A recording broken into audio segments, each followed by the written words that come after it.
우리는 예수 그리스도가 길과 진리와 생명이라고 믿는 사람들입니다.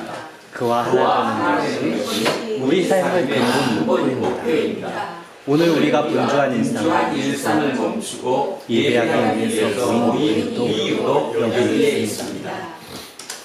주 예수 이름 높이여 다 찬양하여라. 금열 유반을 들여서 만유의 주 찬양. 금열 유반을 들여서 만유의 주 찬양. 주 예수 당한 고난을 못 잊을 죄인아 내 위한 몸에 바쳐서 만유의 주 찬양. 내 위한 몸에 바쳐서 만유의 주 찬양. 이 지구 위에 거하는 온 세상 사람들 그 크신 위엄 높여서 만유의 주 찬양. 그 크신 위엄 높여서 만유의 주 찬양. 주 믿는 성도 다 함께 주 앞에 엎드려 무궁한 노래 불러서 만유의 주 찬양. 무궁한 노래 불러서 만유의 주 찬양. 아멘. 은혜와 사랑이 충만하신 하나님, 우리는 항상 기뻐하라는 성경의 가르침을 듣습니다. 그 말씀을 삶의 중심에 두고 매 순간 기쁨 충만하게 살아가려고 노력합니다.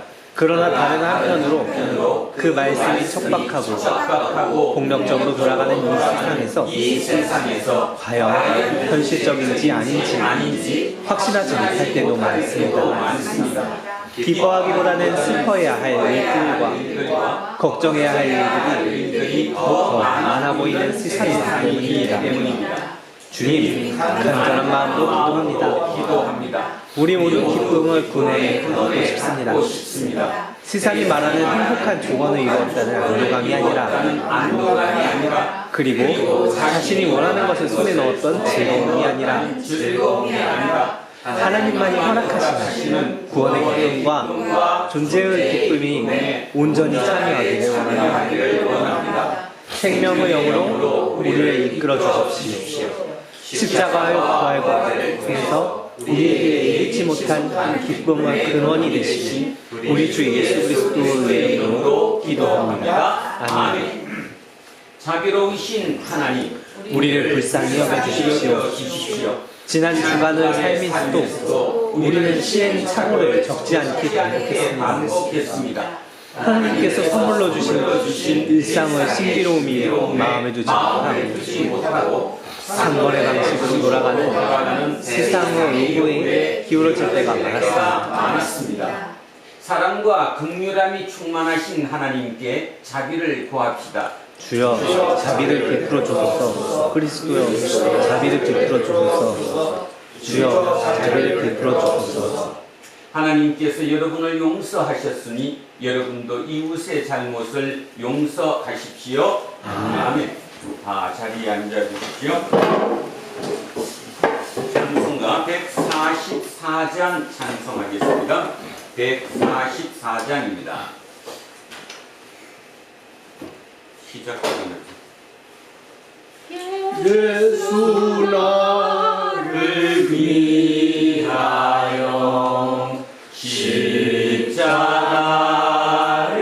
지내 세상 죄를 지시고 고초당하셨네.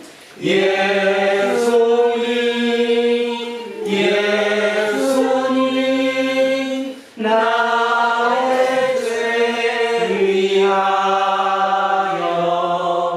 보혈 피를 흘리니 죄인 받으소서.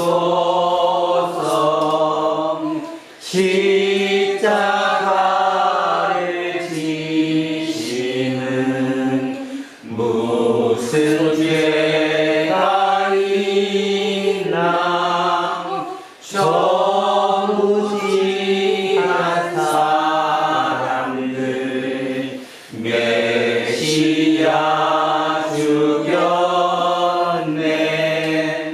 예수님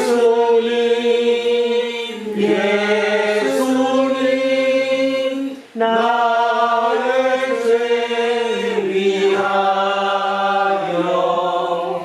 보배 피를 흘리니 죄인 받으소서.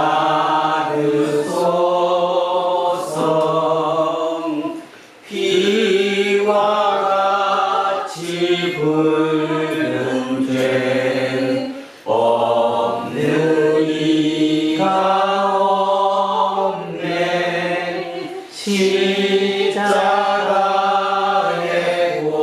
공로로 눈과 같이 되네.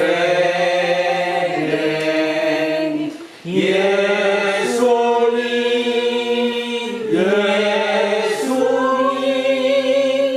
나의 죄 위하여 보혈 피를 흘리니 죄인 받으소서.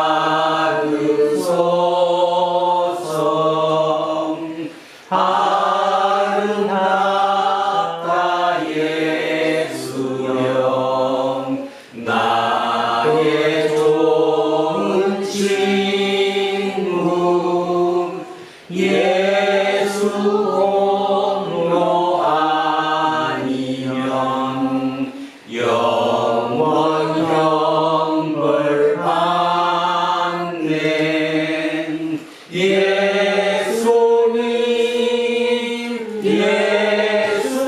예수님 나의 죄 위하여 보배 피를 흘리니 죄인 받으소서. 아멘.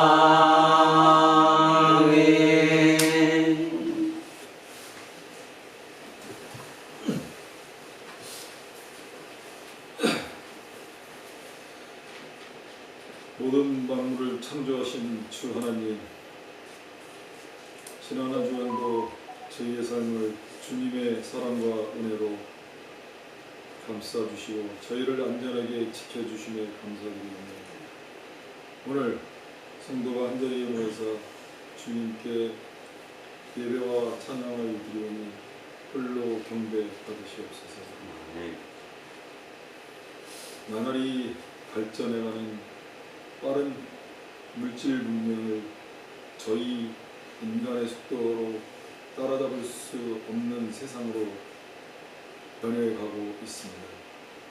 이러한 세상 속에서 오로지 우리가 살아나가야 가야 할 방향이 과연 무엇이며 나의 존재가 어떤 존재로서 이 땅의 삶을 살아가야 할지 자꾸만 되돌아보는 시기가 되는 것 같습니다.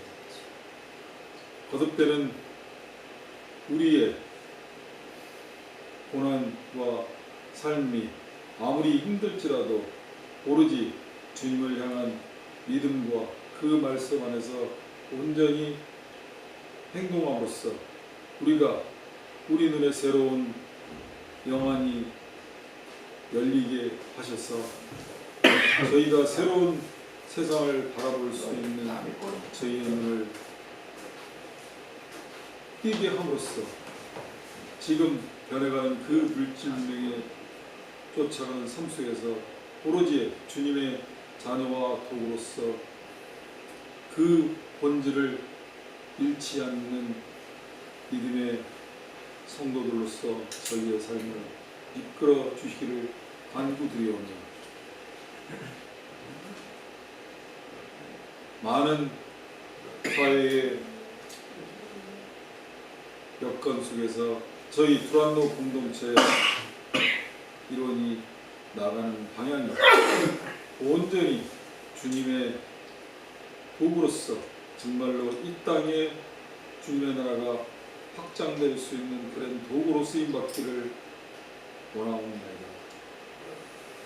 믿음의 그 불이 흩어지지 않고 조금 더 내면 깊이 주님의 말씀이 과연 무엇인가를 깨달음으로써 저희의 삶이 다시 한번 주님이 말씀하시는 새로운 삶으로 거듭되고 부활의 삶을 살 수 있도록 저희의 삶을 온전하게 이끌어 주시기를 간구드리오며 어려운 여건 속에서도 높은 곳을 향하보다는 저 낮은 곳에 묵묵히 헌신하고 있는 주변 사람들과 더불어 살아갈 수 있고 이 땅을 끌어갈 수 있는 주님의 도구로서 저희들을 굳게 세워주시기를 간구드립니다.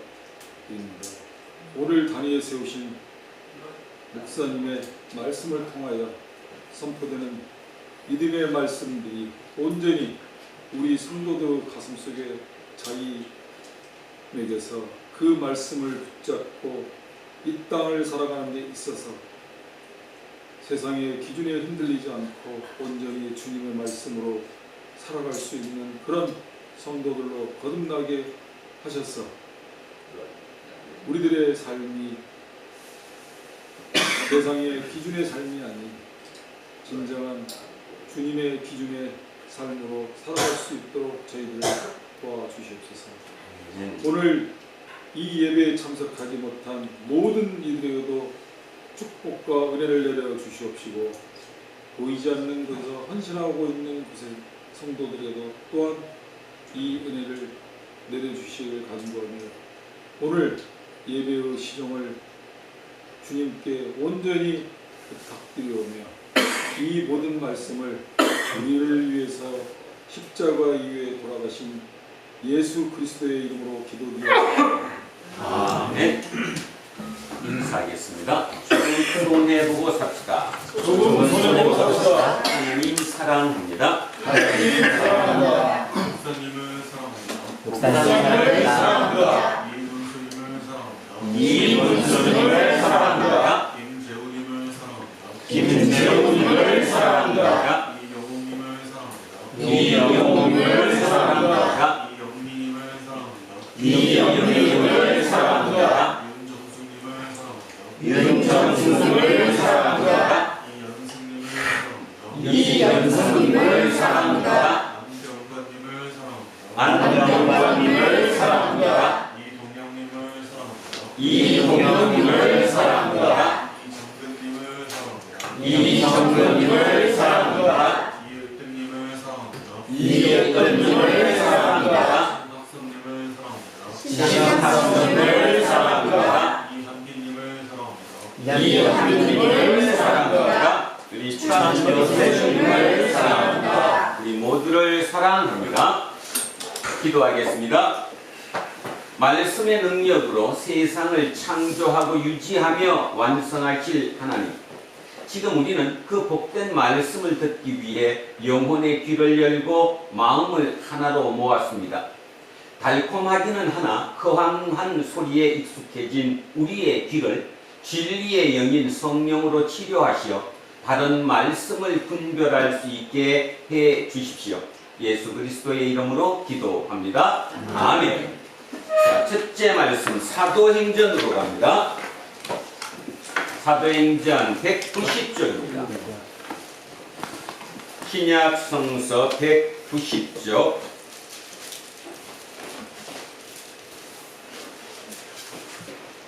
사도행전 2장 42절에서 47절까지 말씀입니다.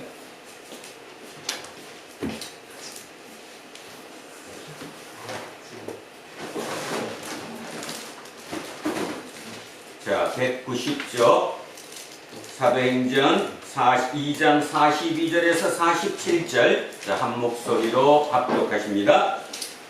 그들이 사도의 가르침을 받아 서로 교제하고 떡을 떼며 오로지 기도하기를 힘쓰니라. 사람마다 배워왔는데 사도들로 말미암아 기사와 표적이 많이 나타나니 믿는 사람이 다 함께 있어 모든 물건을 서로 통용하고 또 재산과 소유를 따라 각 사람의 필요를 따라 나눠주며 날마다 마음을 같이하여 성전의 모임들을 힘쓰고 집에서 떡을 떼며 기쁨과 순전한 마음으로 음식을 먹고 하나님을 찬미하며 또 온 백성에게 칭송을 받으니 주께서 구원받는 사람을 날마다 더하게 하시리라. 아멘. 성시교독 10편 23편으로 갑니다. 성시교독 10편 23편 818쪽입니다. 구약성서 818쪽 10편 23편 말씀입니다. 자, 천천히 시작합니다. 여호와는 나의 목자시니 내게 부족함이 없으리로다. 그가 나를 큰 들밭에 누이시며 쉴만한 물가로 인도하시는도다. 내 영혼을 소생시키시고 자기 이름을 위하여 의의 길로 인도하시는도다. 내가 사망의 음침한 골짜기로 다닐지라도 내를 두려워하지 않을 것은 주께서 나와 함께 하시니라. 주의 상의와 막대기가 나를 안위하시나이다.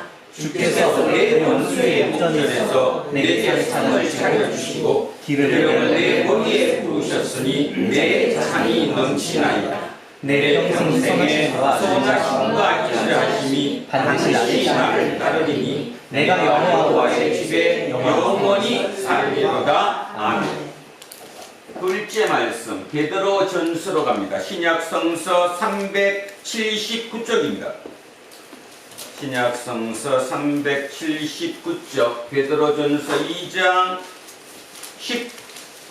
19절에서 25절까지 말씀입니다. 379쪽 베드로 전서 2장 19절에서 25절까지 말씀.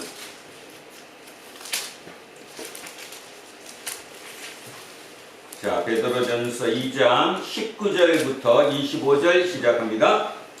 부당하게 고난을 받아도 하나님을 생각함으로 슬픔을 참으면 이는 아름다우나 죄가 있어 매를 받고 참으면 무슨 칭찬이 있으리요. 그러나 선을 행함으로 고난을 받고 참으면 이는 하나님 앞에 아름다우니라. 이를 위하여 너희가 부르심을 받았으니 그리스도도 너희를 위하여 고난을 받으사 너희에게 본을 끼쳐 그 자취를 따라오게 하려 하셨느니라. 그는 죄를 범하지 아니하시고 그 입에 거짓도 없으시며 욕을 당하시되 맞대어 욕하지 아니하시고 고난을 당하시되 위협하지 하지 아니하시고 오직 공의로 심판하시는 이에게 부탁하시며 신이 나무에 달려 그 몸으로 우리 죄를 담당하셨으니 이는 우리로 죄에 대하여 죽고 의에 대하여 살게 하려 하시니라. 그가 채찍에 맞음으로 너희는 나음을 얻었나니 너희가 전에는 양과 같이 길을 잃었더니 이제는 너희 영혼의 목자와 감독 되신 이에게 돌아왔느니라. 아멘. 셋째 말씀은 요한복음으로 내려옵니다. 앞쪽으로 넘기셔서 162쪽 요한복음 10장 1절에서 10절까지 말씀입니다. 요한복음 10장 1절에서 10절까지 말씀 162쪽입니다. 자, 10장 1절에서 시작합니다. 내가 진실로 너희에게 이르노니 문을 통하여 양의 무리로 들어가지 아니하고 다른 데로 넘어가는 자는 절도며 강도요 문으로 들어가는 이는 양의 목자라. 문지기는 그를 위하여 문을 열고 양은 그의 음성을 듣나니 그가 자기 양의 이름을 각각 불러 인도하여 내노니라. 자기 양을 다 내놓은 후에 앞서 가면 양들이 그의 음성을 아는 고로 따라오되 타인의 음성은 알지 못하는 고로 타인을 따르지 아니하고 도리어 도망하느니라. 예수께서 이 이유로 그들에게 말씀하셨으나 그들은 그가 하신 말씀이 무엇인지 알지 못하니라. 그러므로 예수께서 다시 이르시되 내가 진실로 너희에게 말하노니 나는 양의 문이라. 나보다 먼저 온 자는 다 절도요 강도니 양들이 듣지 아니하였느니라. 내가 문이니 누구든지 나로 말미암아 들어가면 구원을 받고 또는 들어가며 나오며 꼴을 얻으리라. 도둑이 오는 것은 도둑질하고 죽이고 멸망시키려는 것뿐이요 내가 온 것은 양으로 생명을 얻게 하고 더 풍성히 얻게 하려는 것이라. 아멘. 오늘 주신 말씀입니다. 요한복음 18장 1절에서 11절까지 말씀입니다. 요한복음 18장 1절에서 11절. 자, 178쪽입니다. 천천히 같이 합독하십니다. 예수께서 이 말씀을 하시고 제자들과 함께 기도로시내 건너편으로 나가시니 그곳에 동산이 있는데 제자들과 함께 들어가시니라. 그곳은 가끔 예수께서 제자들과 모이시는 곳이므로 예수를 타는 유다도 그곳을 알더라. 유다가 군대와 그의 제사장들과 바리새인들에게서 얻은 아랫사람들을 데리고 등과 횃불과 무기를 가지고 그리로 오는지라. 예수께서 그 당할 일을 다 아시고 나아가 이르시되 너희가 누구를 찾느냐. 대답하되 나사렛 예수라 하거늘 이르시되 내가 그니라 하시니라. 그를 하는 유다도 그들과 함께 섰더라. 예수께서 그들에게 내가 그니라 하실 때에 그들이 물러가서 땅에 엎드러지는지라. 이에 다시 누구를 찾느냐고 물으신데 그들이 말하되 나사렛 예수라 하거늘 예수께서 대답하시되 너희에게 내가 그니라 하였으니 나를 찾거든 이 사람들이 가는 것은 용납하라 하시니 이는 아버지께서 내게 주신 자 중에서 하나도 버리지 아니하였사옵나이다 하신 말씀을 응하게 하려 함이라. 이에 시몬 베드로가 칼을 가졌는데 그것을 빼어 대제사장의 몸을 붙여서 오른편 귀를 베어버리니 그 종의 이름은 말고라. 예수께서 베드로에게 이르시되 칼을 칼집에서 꽂으라. 아버지께서 주신 잔을 내가 마시지 아니하겠느냐 하시니라. 아멘. 오늘은 칼을 드는 사람, 잔을 받는 사람이라는 제목으로 하나님의 말씀의 은혜를 나누고자 합니다. 제목을 다시 한번 기억하십시오. 칼을 드는 사람, 잔을 받는 사람. 오늘 이 설교가 다 끝나고 난 다음에 과연 내 지금까지의 삶이 칼을 드는 사람의 삶을 살았는가, 아니면 잔을 받는 사람의 삶을 따라가려고 애썼는가, 우리는 오늘 우리를 되돌아 보아야 합니다. 여러분, 지금은 가만히 전 세계를 따져보면 도대체 예수가 살아있는지 죽었는지 잘 모르겠습니다. 다 누구든 예수의 힘으로 예수의 세상을 만들기 위해서 이란을 공격한다고 얘기하는 미국의 대통령과 그 관료들, 또 거기에 동조하는 세상의 많은 사람들, 구약 성경에서 얘기했던 그렇게 고난받았던 유대인들이 다시 홀로코스트라고 하는 너무나 험난했던 그 고난의 역사로 세상의 많은 사람들이 미안한, 마음속에 어떤 미안한 그 감정을 가지고 있던 그들의 용인하에 다시 예루살렘에 이스라엘이라는 나라를 다시 세웠는 그들이 자기들의 그 과정을 아직까지 그렇게 써먹으면서 역으로 그들이 홀로코스트 짓을 하고 있는 세상을 지금 우리는 살아갑니다. 그런데 거기에 별로 관심을 두지 않습니다. 왜냐하면 내가 문제니까요. 오늘 내가 살아야 되고, 오늘 내가 잠을 한 번이라도 더 자야 되고, 오늘 내가 더 즐거워야 하고, 오늘 내가 내 마음에 더 기쁨이 넘쳐야 하지, 나랑 관계없는 그 사람들의 얘기까지 이 복잡한 머리에 넣고 싶지 않다라고 하는 것이 솔직한 우리 개인적인 모든 사람의 생각이 아닐까, 그런 생각을 합니다. 무엇인가 지금 우리는 많이 놓쳤습니다. 예수를 믿는다고 얘기하고 오늘도 이 자리에 이렇게 와서 예수님께, 하나님께 예배를 드리고 있는 우리 자신조차도 그냥 어떤 습관적인 일에 거쳐서 여기 와 있는지, 아니면 진짜 예수께서 이 땅에 오셔서 우리에게 생명을 주셨기 때문에 그 생명을 더욱더 건강하고 그 생명을 살기 위해서 오늘 이 자리에 와 있는지, 어떨 때는 헷갈릴 때가 참으로 많이 있습니다. 무엇일까요? 뭐를 지금 우리는 놓쳤을까요? 뭔가 분명히 놓쳤거든요. 놓쳤는데 지금 우리가 놓치고 있는 게 뭘까? 그 놓친 게 무엇인지도 모르고 오늘처럼 다음 주에도 그 다음 주에도, 아니 내가 이 땅을 떠날 때까지 계속 그 행위를 반복한다고 한들 하나님이 과연 우리의 중심을 알아봐 주실까?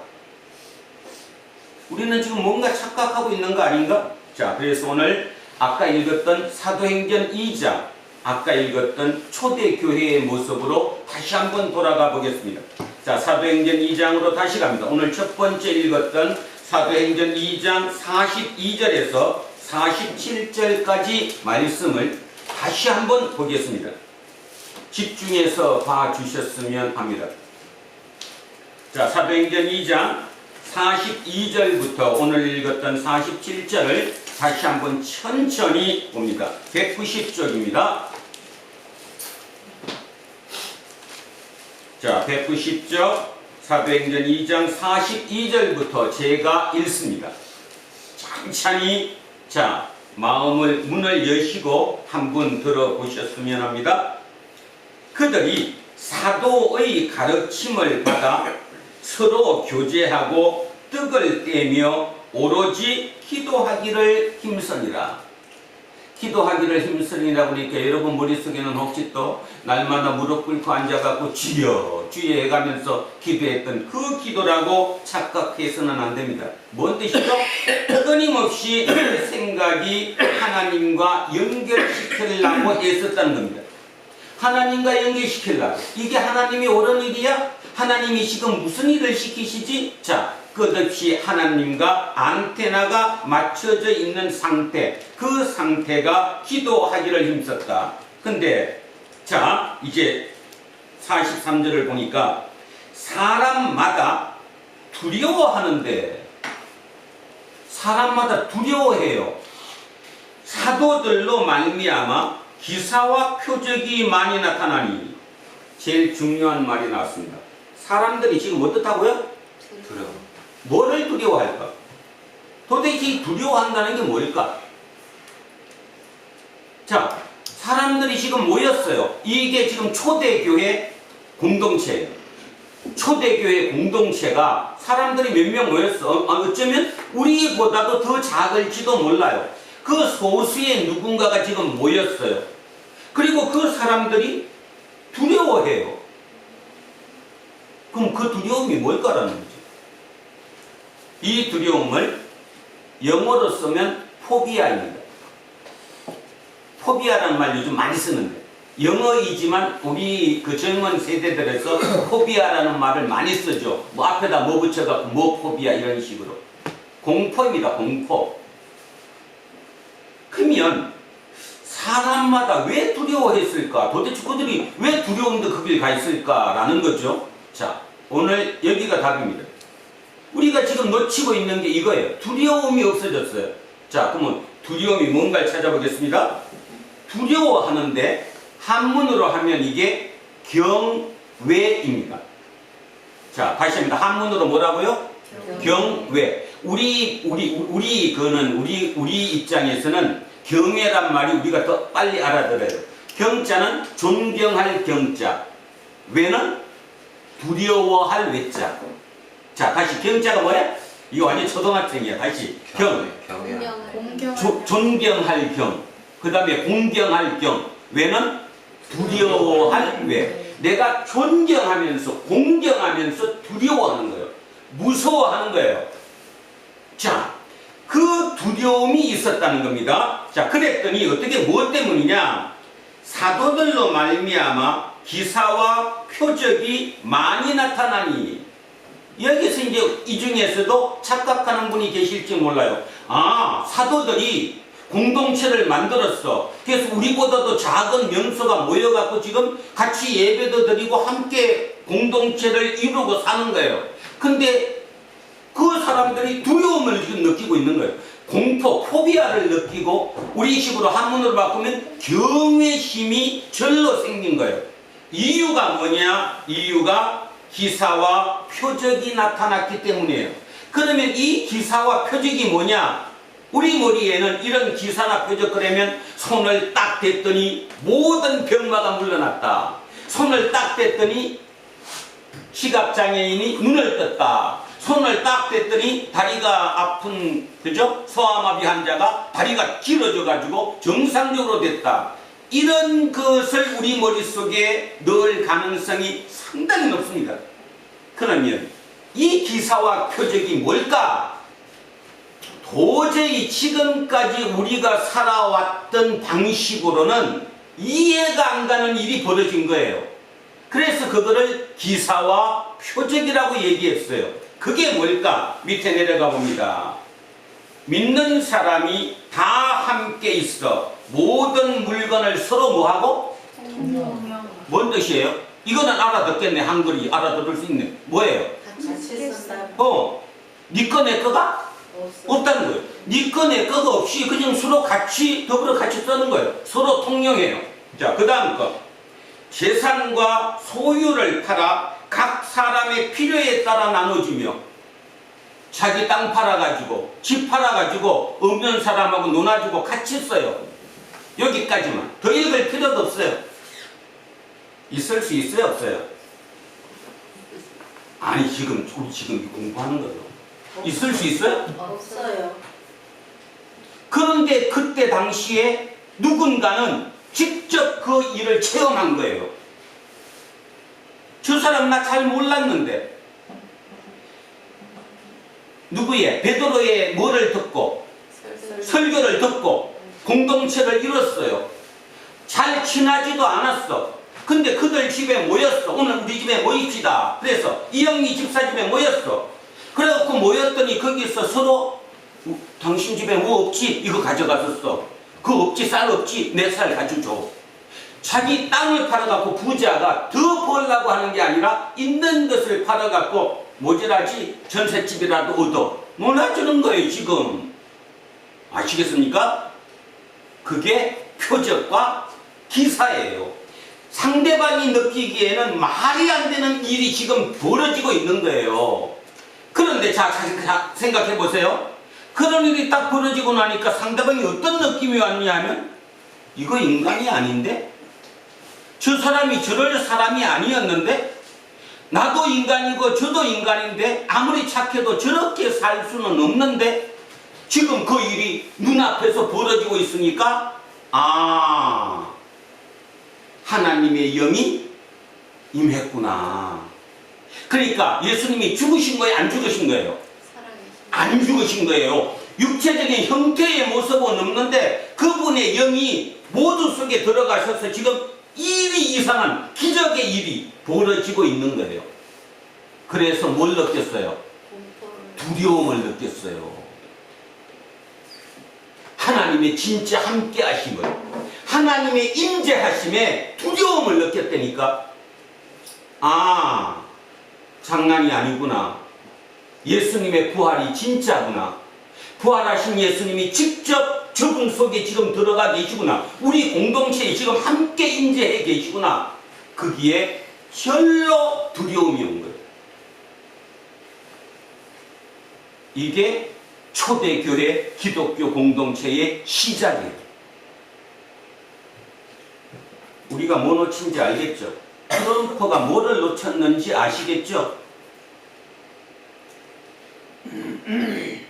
두란노 공동체도 소수의 인원이 이병선 목사가 뭐 또라이같이 그냥 막 갖다가 하니까 좀 거칠기는 하고 그런데 그래도 받아들이기 어렵고 한쪽으로 생각해보면 그래도 우리 교회는 단 조금 큰 교회보단 좀 나아. 아마 그런 마음의 안위를 가졌을지도 모르겠습니다. 근데 생각해 보십시오. 진짜 이곳에 하나님 임재하고 계십니까? 그 임재에 두려움입니까? 포비아가 생겼습니까?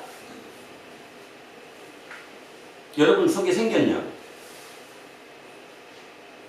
진짜구나 하고 느껴지냐고?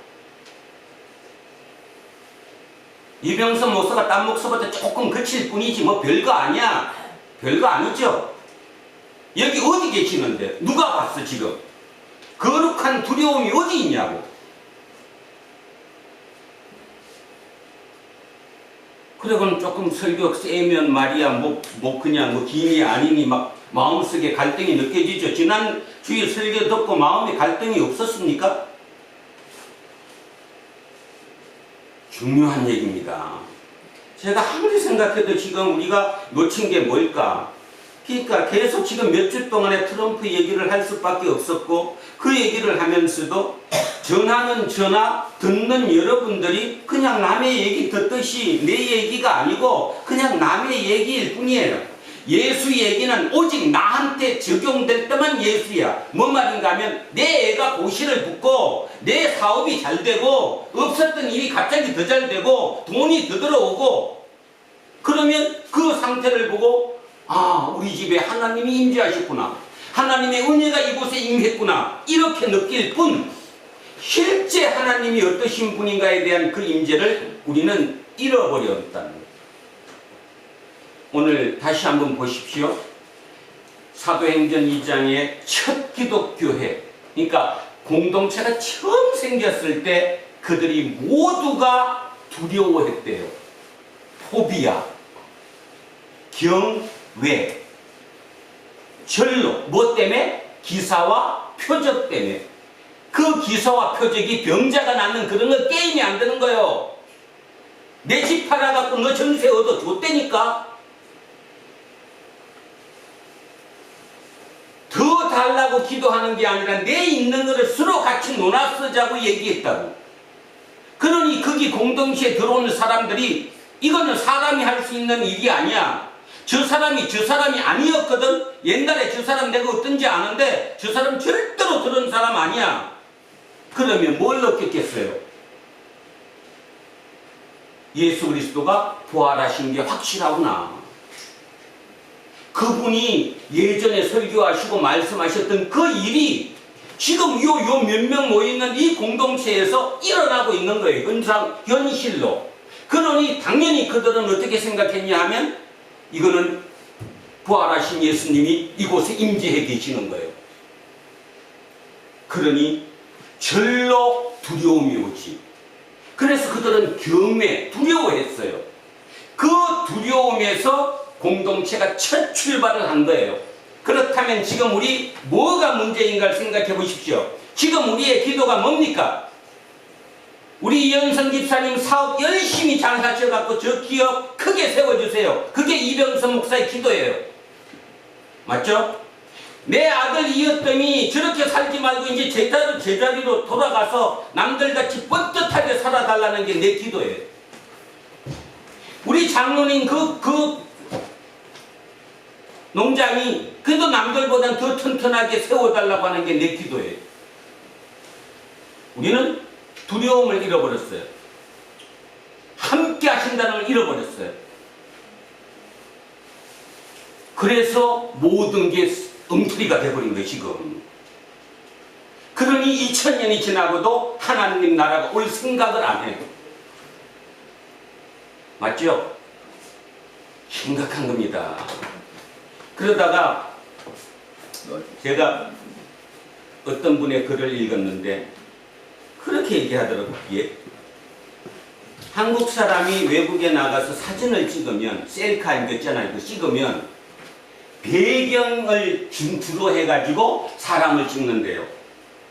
근데 유럽 사람들은 배경이 아니라 무조건 배경이 중요한 게 아니라 사람 인물에 중점을 둬서 사진을 찍는데요. 그래서 우리나라 사람들이 피라미드 거기 그 여행을 가면 아예 알아가지고 그 사람들이 위치를 잡아준대요. 저기서 찍으면 피라미드 전체가 다 나온다고. 그러니까 피라미드가 나오는 거지 사람은 요만해. 근데 외국 사람들, 유럽 사람들은 그렇게 찍지 않는데 무조건 사람을 중심으로 이 얼굴이 이만큼 나오게 배경은 별로 없이. 그 글을 읽으면서 제가 참 굉장히 많이 생각했어요. 그게 사고인데 유럽 문명이 기독교 문명으로 출발한 건데 따지면 왜 기독교 문명으로 출발했던 그들이 자기 개인, 인간 개인에게 모든 포커스를 맞출까?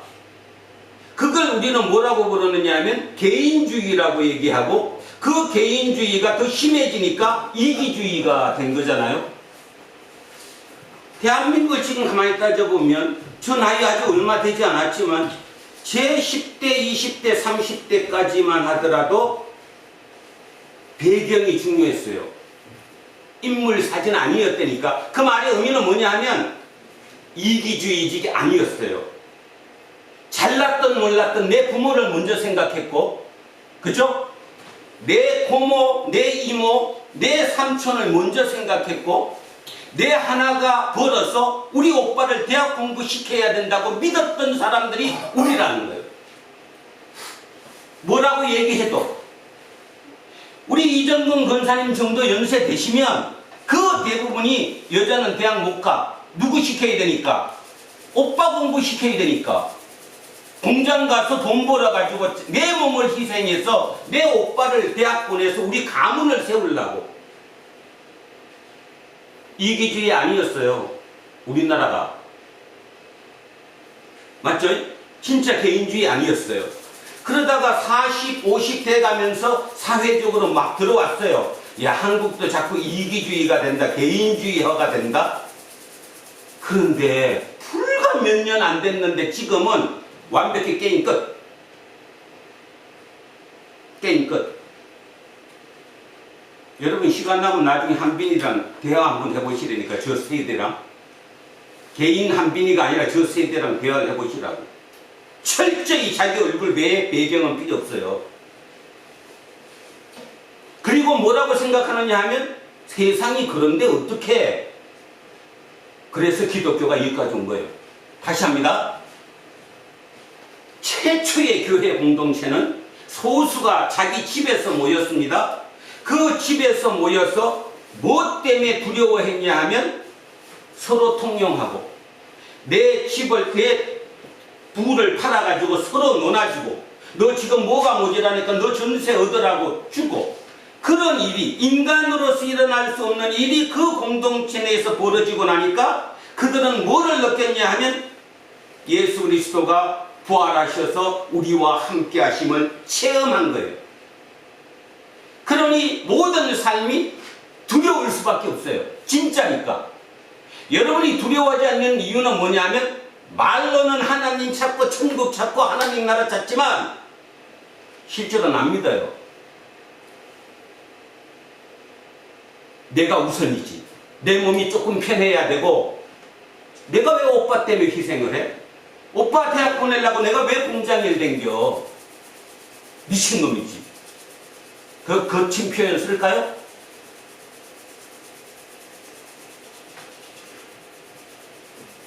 가장 중요한. 그래서 예수가 이제 누구냐? 여호와는 나의 목자예요. 여호와는 너의 목자가 아니라 여호와는 나의 목자예요. 그래서 오늘 읽었던 시편 23편도 해석이 잘못되는 거예요. 여호와는 나의 목자예요. 그래서 나를 푸른 들판에 쉴만한 물가로 인도해 주시는 분이야. 그것밖에 머리에 든 게 없어요. 그런데 중요한 사실, 그 여호와가 다윗을 영혼을 어떻게 한다고요? 소생시켜요. 소생이 뭐예요? 바꿔치기 하는, 새로 살게 하는 거예요. 그래서 누구의 길로? 누구의 길로? 의의 길. 의가 누구의 길이야? 하나님의 길로 나를 인도하시는 거예요. 내 뜻이 아니고. 다윗의 고백이 여호와는 나의 목자가 맞는데 여호와가 나의 목자가 되심으로 인해서 내 삶이 의의 길로 갈 수밖에 없는 거예요. 그분이 인도하시는 그 길을. 근데 우리는 여호와가 나의 목자예요. 내 목자라니까? 제 목자가 아니라 내 목자. 그래서 나는 여호와의 능력으로 서울대를 가야 돼. 쟤는 거기 가면 안 돼. 여호와의 능력으로 나는 30평 아파트 들어가야 된다니까. 근데 쟤는 들어가면 안 돼. 의의 길이 아니라 불의의 길로 내가 가는 거예요. 그리고는 그 기도를 마음속에 말마다 품고 기도해요. 오늘 본문을 가만히 한번 생각해 보시면 예수님이 이제 마지막 기도를 끝내셨어요. 그 마지막 기도를 끝내고 예수님이 십자가의 길을 들어가는 그 찰나가 오늘 읽었던 우리의 본문이거든요. 왜 주님이 그 길을 가셨을까? 그리고 주님이 능력이 있으신 분이 왜 막 붙어갖고 싸움하지 않고 그렇게 자기 희생의 자리로 걸어가셨을까? 바로 걸어가셨기 때문에 부활하셨고, 부활하신 모습을 바로 그 당시를 살아가던 사람들이 체험한 거예요. 그러니 하나님이 실제로 계시다는 것을 체험했기 때문에 두려워할 수밖에 없다는 거죠. 공포심을 느꼈고 경외의 힘이 절로 생긴 거예요. 그래서 그들은 다시 같이 읽지만 모든 물건을 서로 같이 줬고 재산과 소유를 팔아서 각 사람의 필요를 따라 나눠줬고 날마다 마음을 같이 해서 성전에 모이기를 힘쓰고 집에서 떡을 떼며 같이 먹었다 이 말이죠. 순전한 마음으로 음식을 먹고 하나님을 찬미하고 온 백성에게 칭송을 받았더니 날마다 공동체가 늘어났더라.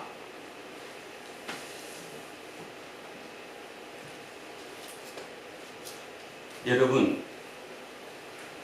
기억하셔야 합니다. 오늘 이현승 집사님이 기도하셨던 것처럼 모든 게 너무 빨라가지고 우리의 삶이 그 길을 쫓아가지 못하는 시대를 지금 우리는 왔습니다. 며칠 전에 모 방송 TV에 누구지 그 사람? 갑자기 이름이 기억 안 난다. 오늘 막 열받아서 그런다. 그 있잖아. 손석희 씨랑 김애란 작가가 대담했던 내용이 요즘 이제 세상에 화제가 되었습니다. 김애란 작가가 이렇게 얘기합니다. AI와 사람이 어떻게 틀리느냐? 그거의 답이 AI한테는 없고 오직 인간한테만 있는 게 하나가 있는데 그게 뭐냐? 망설임이다. 망설이고 어떤 사람이 어떤 얘기를 한다, 고난에 대해 얘기를 한다, 고민에 대한 얘기를 한다, 어떤 걸 얘기를 할 때 듣는 사람이 즉각 AI가 반응하듯이 딸깍 답을 내놓는 게 아니라 숨을 한번 들이쉬고 호흡하면서 어떤 답을 해야 저 사람한테 위로가 되고 공감이 될까를 생각하는 그 찰나를 가지고 있는 게 인간이다. 그래서 많은 사람들이, 특히 지식인들이 생각할 때 야, 기가 막힌 거를 발견했다라고 화제를 지금 되고 있어요. 그러니까 저는 그걸 어떻게 보느냐 하면 그 사람이 얘기했던 것처럼 예전에 손석희 아나운서가, 앵커가 방송을 하면서 노회찬 의원의 자살했던 그 사건을 얘기를 하면서 노회찬 의원 다음 말을 잊지를 못했다는 거예요. 이어지지 않고 약 20초 이상의 텀을 두고 다음 얘기를 이어갔다. 그러면서 김혜란 작가가 얘기하는 거예요. 그것이 인간이다. 그 20초 숨을 멈추고 말을 잊지 못하는 그 상태에 그거를 보고 있는 시청자들은 공감을 했다. 근데 AI는 공감을 하지 못한다. 적당만 낸다. 이게 어떻게 성경하고도 비슷하지 않을까? 우리도 지금 즉각 하나님한테 얘기하면 모든 게 될 거라는. 그래서 사람이 나빴던 게 아니라 어쩌면 사도들이라고 하면 안 되고 목사들이 나빴던 거다. 왜냐하면 즉각 네가 열심히 기도하고 헌금 잘하고 뭘 믿음을 가지면 신앙식이 높아지면 너네 집에 복 받는다. 그게 모든 초점이 맞춰지고 그러다 몰아가다가 보니까 사람들은 당연히 그렇게 되지 않은 쪽에서는 내가 벌 받은 거고 그렇게 된 사람은 축복받은 것처럼 하나님이 오도되게 되었다. 그래서 불과 오래되지도 않고 몇 년 거치지 않았는데 지구별의 최고에 있는 대통령이 가장 막강한 권력을 쥔 그가 그 믿음 속에 쌓였다.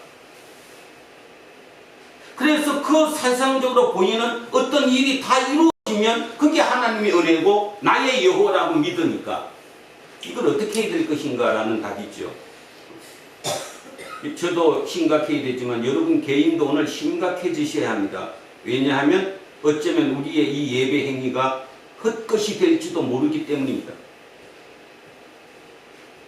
그래서 제가 오늘 마침 오늘 첫 번째 일독서가 사도행전이라서 그걸 묵상하면서 우리가 놓친 게 뭐다를 발견한 거예요. 자, 정리해 보겠습니다. 우리가 놓친 게 뭐라고요? 우리가 놓친 게 뭐예요? 두려움. 다른 말로 한문식으로 경외감을 잃어버렸다. 제일 중요한 걸 잃어버렸다. 이 경외감이 기본 전제 조건 하에서 여호와가 나의 목자가 돼야 되지. 그게 없이 경외가 없이 오직 여호와는 나의 목자고 하나님은 내 하나님이다라고 들어가 버리면 나중에 이런 결과가 벌어진다라는 걸 오늘 우리는 절실하게 느끼고 있는 거예요. 그래서 우리는 돌아가야 된다. 경외감으로 돌아가야 된다. 그러면 그 경외감이 왜 생겼다고요? 인간이 할 수 없는 일을 하는 그 모습이 기사고 표적이었기 때문에 그 공동체에 얼굴도 잘 알지 못하는 사람들끼리 서로 내막을 모르는 사람끼리 그렇게 모여서 작은 공동체를 이뤄가면서 부자들은 자기 돈을 풀어서 집을 사주고 월세를 얻어주고 전세를 얻어주고 이거 갖다 쓰라고 서로 통용하고 그러는 그 모습 속에서 얼마나 기적을 받겠어요. 그들이 본 그 기적은 하나님의 임재였습니다. 그 공동체에 임한 하나님의 임재, 그 임재에 절로 무릎 꿇었기 때문에 그냥 포비아가 나오는 거예요. 그거를 놓친 상태에서 여호와는 나의 목자고 나의 하나님이고 하나님은 닭이 병아리를 품어 안듯이 나를 품어주는 분이고 반석이어서 나를 지켜주는 분이고 거기에만 들어가 있는 상태에서 우리는 과연 하나님을 만날 수 있을까? 저는 절대로 못 만난다고 생각합니다. 만날 수 없습니다. 내가 알고 있는 하나님이 저 하나님인데 실제 하나님은 저분이었어요. 나는 저쪽을 지금 보고 가고 있는데 그래서 평생을 살았는데 가봤더니 전혀 엉뚱한 곳에 가 있는 그런 일이 벌어질 가능성이 상당히 농후하다는 거예요. 그래서 다시 한번 부탁하는데 불안노 공동체가 제가 오늘 이런 설교를 할 수 있는 것도 여러분의 기도 덕분입니다. 그거를 믿으셔야 돼요. 여러분 이 우리 공동체에서 그런 기도를 서로 알게 모르게 우리 마음 중심에 했기 때문에 하나님께서 제 입술을 통해서 우리에게 다시 깨닫게 해주는 거예요. 고맙게 느껴야 되는데 다시 얘기하는데 그것이 삶으로 살아가기는 엄청 어렵다는 거. 그러면 왜 어려움에도 그 길을 가야 되느냐? 진짜니까. 그게 가짜가 아니니까. 진짜 실제하는 임재를 내가 체험했으니까. 그래서 그 길을 가는 거예요. 안 그러면 그 길을 갈 수 없는 건데. 자, 그것을 염두에 두시고 오늘 본문을 잘 한번 들어가 보시겠습니다. 자, 오늘 본문은 이렇게 출발합니다. 예수께서 이 말씀을 하시고, 자, 이 말씀이 뭐예요? 이 앞에 17장 기도하셨죠? 자, 그럼 잠깐 마지막 하나만. 지난주에 마지막 17장 마지막 뭐라고 말씀하셨는데? 세상을 이겼다 했고, 그다음 담대하라 내가 세상을 마지막 지난주 마지막 내 안에 모두가 하나가 되라. 모두가 하나가 되라. 자, 그 모두가 하나가 되라가 뭐예요? 하나님 안에 같이 있어라. 그러니까 예수님, 하나님, 나 모두 우리 공동이 함께 있는 거다. 자, 그리고 그 말씀을 하시고 제자들과 함께 기드론 시내 건너편으로 나가시니 그곳에 동산이 있는데 제자들과 함께 들어가니라. 여기 좀 이렇게 설명 좀 하겠습니다.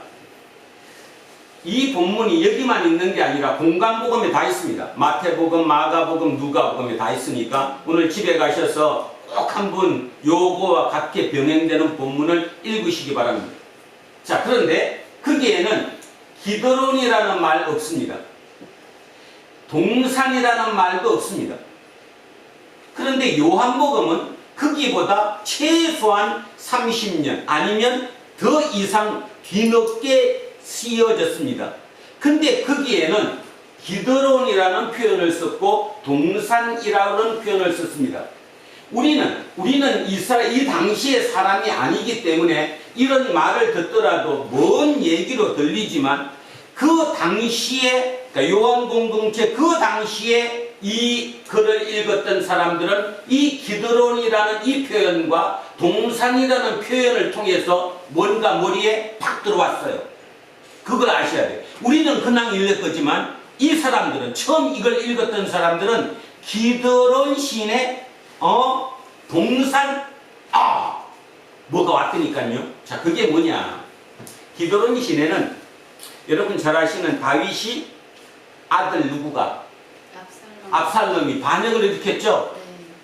아들이 반역을 일으켜갖고 신발도 신지 못하고 도망갈 때 건넜던 그 시내, 그게 기드론 시내예요. 그러니까 그거에 익숙했던 그 사람들은 기드론 시내를 들으면서 다윗이 기드론 시내를 거쳐 도망갔지 예수님이 기드론 시내를 지나갔다는 거예요. 자, 그 다음 또 하나, 동산. 다른 데는 겟세마네 이렇게 돼 있는데 여러분은 겟세마네, 그러니까 겟세마네가 자체가 그렇게 산같이 느껴지지만 산 이름은 감람산입니다. 큰 감람산에 겟세마네는 쉽게 말해서 농장이에요. 농장. 쉽게 얘기해서 이 앞에 지금 남한산성이 있잖아요. 저 산 안에 보면 어떤 작은 그 농장들이 있죠. 그죠? 그 농장, 쉽게 말해서 어떤 개인 사유의 농장이었을 가능성이 높다고 얘기합니다. 그러니까 어떤 개인이 거기 포도 농장하고 계시는 거예요. 그 농장 주인이 예수님하고 친했겠지.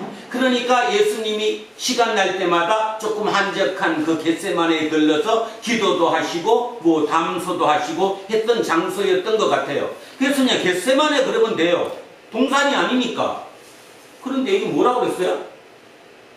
동산이라고 그랬어요. 동산 하면 우리도 떠올리는데 뭔 동산? 에덴. 우리가 쫓겨난 데가 어디예요? 에덴이에요. 근데 예수님이 다시 들어간 곳이 어디예요? 동산이에요. 그래서 우리가 읽는 거랑 그 당시에 읽었던 거를 공부를 더 하면 틀려지는 거예요. 이해가요? 그래서 다시 합니다. 1절 한번 생각해 보세요. 예수께서 이 말씀을 하시고 제자들과 함께 기드론 시내를 건넜어요. 그리고 건너편으로 나가서서 겟세마네 동산, 포도원, 농장, 그 농장, 동산이 있는데 제자들과 함께 들어가시니라. 그래서 요한 공동체가 처음으로 이 요한복음을 읽었을 때 이거를 딱 읽으면서 머릿속에 뭔가 감이 딱 왔어요. 아, 예수님이 다윗이 아들에게 반역을 당해서 도망쳤던 것처럼 세상의 반역을 당해서 결국은 예수님이 기드론 시내를 거쳤다. 그리고 간 곳이 동산이다.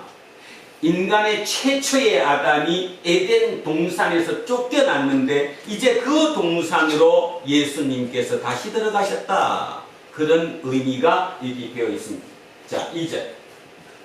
그곳은 가끔 예수께서 제자들과 모이시는 곳이므로 예수를 파는 유다도 그곳을 알더라. 그렇죠. 제자들과 함께 몇 분은 왔을 거니까 유다가 군대와, 자, 이게 중요한 말, 군대.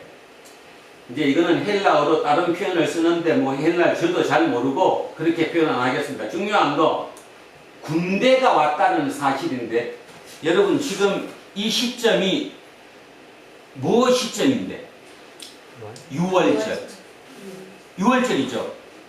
맞아요, 예수님 지금 마지막 장 6월절이잖아요. 지금 6월절을 앞두고 있는 거잖아요. 이제 내일 모레면 6월절이 시작되는 날이거든요. 그러면 6월절이 시작되면 수십만 명이, 심지어는 뭐 100만 명 가까이 되는 인원이 전 세계적으로 다 지금 예루살렘에 모여드는 시점 아니에요? 그러면 가장 중요한 게 누가 신경이 곤두서는데? 로마 당국이 신경이 곤두서지. 저 많은 사람이 모였을 때 저들이 폭동을 일으키나 하면 문제가 되니까. 그러니까 당연히 이제 치안에 굉장히 집중해야 되는 시점이죠. 그래서 부대가, 큰 부대가 뭐 600명에서 1000명 가까이 되는 큰 부대가 어디로 이동해서 예루살렘으로 이동해서 그 성전을 지켜야 되는 거예요. 이제 치안 유지를 위해서. 그 군대예요.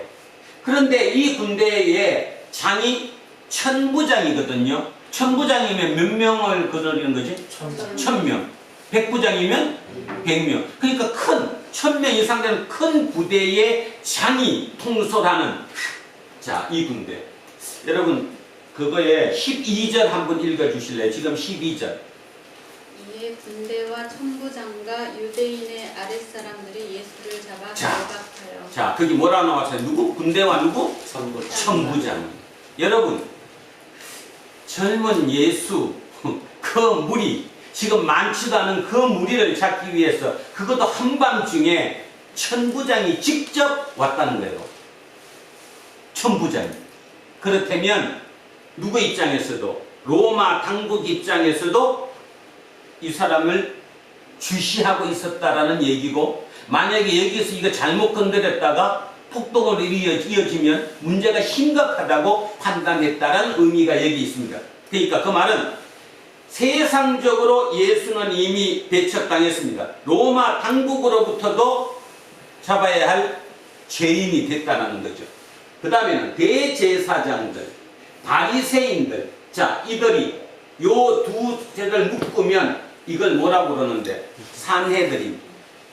산헤드린은 예루살렘 자치기구의 자치기구. 정치적으로는 누가 지배를 하지만, 로마의 총독이 지배하지만 실제적으로 종교적인 사회였기 때문에 그 사회 통치는 자치기구인 산헤드린이 하는 거거든요. 그러니까 그 산헤드린에게서 얻은 아랫사람들, 그러니까 지금으로 따지면 청원경찰 이 정도 되겠네요. 그런 청원경찰, 그들을 데리고, 자, 등과 횃불과 무기를 가지고 거리로 오는지라.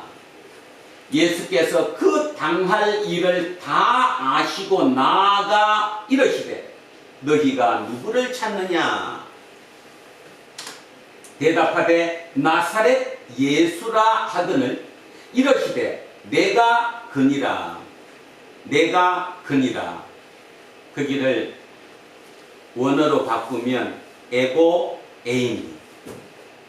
그러면 감이 잡히셔야 되는 거. 제가 에고 에이미 해도 감이 안 잡히시는 거. 자, 내가 그니라를 우리말로는 내가 그니라라고 얘기했지만 원본은 뭐라고요? 에고 에이미. 모세. 누가 얘기한 건데 에고 에이미는? 하나님. 하나님이 누구 할 때? 모세에게. 맞아요? 출애굽기 그 하나님이 그 모세가 그 왔을 때 그 떨기나무 앞에서 에고 에이미, 영어로 I am who I am. 그 얘기를 누가 한 거예요 지금? 예수. 그러니까 그 온 병사들과 그 다음에 저기 청원 경찰들 이런 사람들이 놀라 자빠진 거예요. 그 표현에. 그래서 이 말이 이해가 됩니다. 대답하되 나사렛 예수라 하거늘 이러시되 내가 그니라 에고 에이미 하시니라. 그를 파는 유다도 그들과 함께 썼더라. 예수께서 그들에게 내가 그니라 에고 에이미 하실 때 그들이 물러가서 땅에 엎드러지는지라. 이 말 이해가요? 네. 예. 얼마나 큰 쇼크였겠어요. 그냥 잡으러 왔는데 그 잡으러 온 그 젊은 청년이 뭐라고 얘기하는 거예요? 에고 에이미. 그러니까 상대방이 놀라서 뒷걸음치면서 넘어지는 거예요. 그 정도로 강렬한 문장이에요. 이 문장이. 우리는 그냥 읽으니까 한글로 읽으니까 뭐 그런가 보다 하지만 굉장히 쇼킹한 얘기를 지금 하고 있는 거죠. 예수가 에고 에이미라고 얘기한 거예요. 그러니까 그 길을 들었던 사람들이 뒤로 나자빠진 거죠. 자, 뒤로 나자빠졌다 그런 뜻입니다. 이 말 이해가시죠? 자, 7절 갑니다.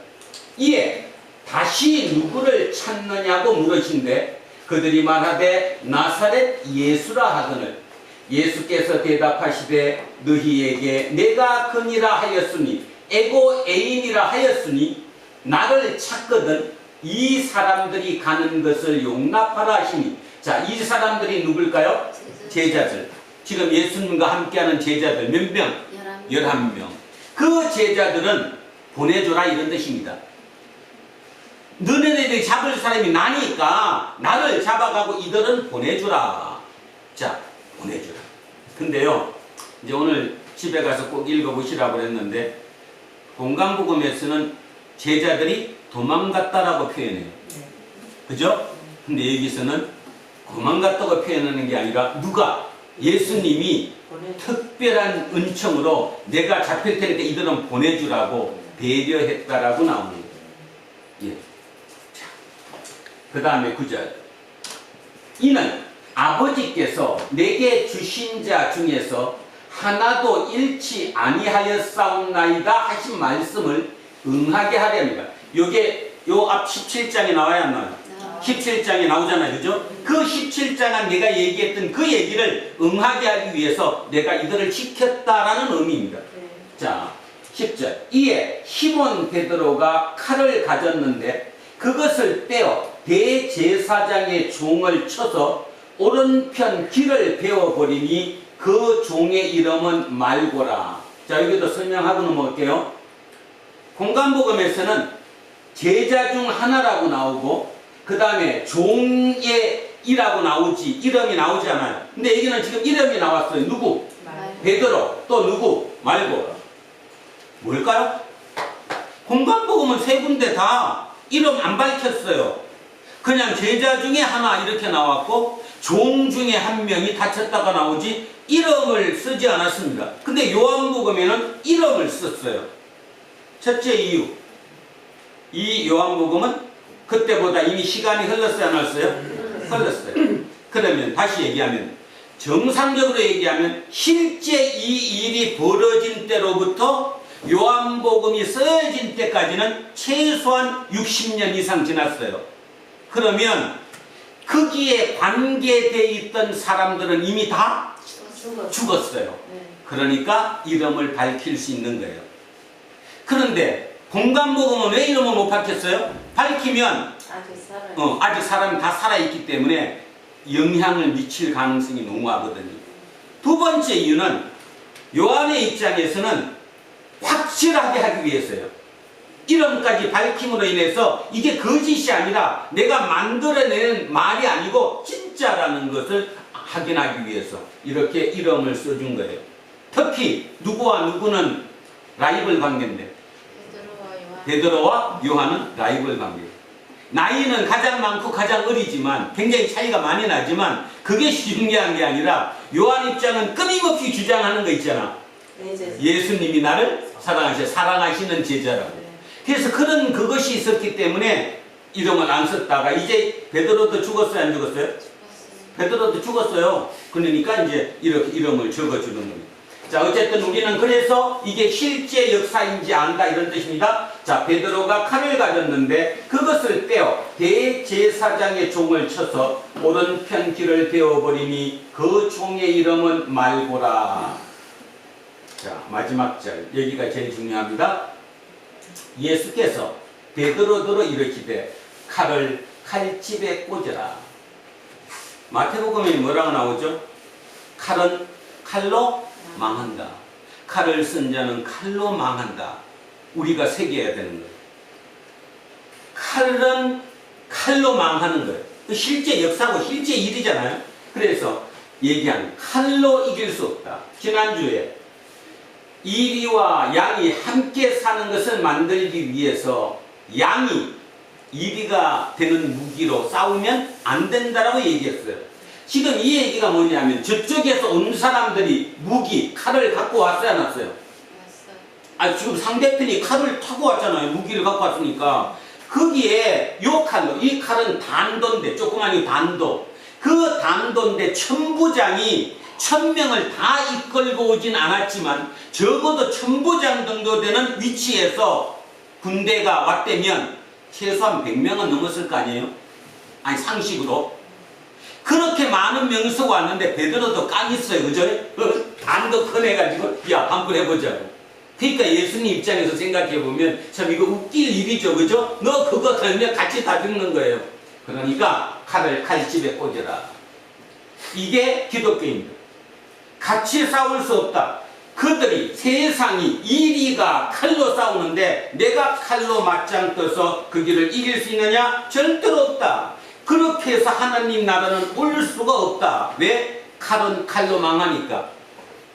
지금 설사 이겼다 해도 바로 또 얼마 못 가서 질 거니까. 왔다 갔다 하는 거니까.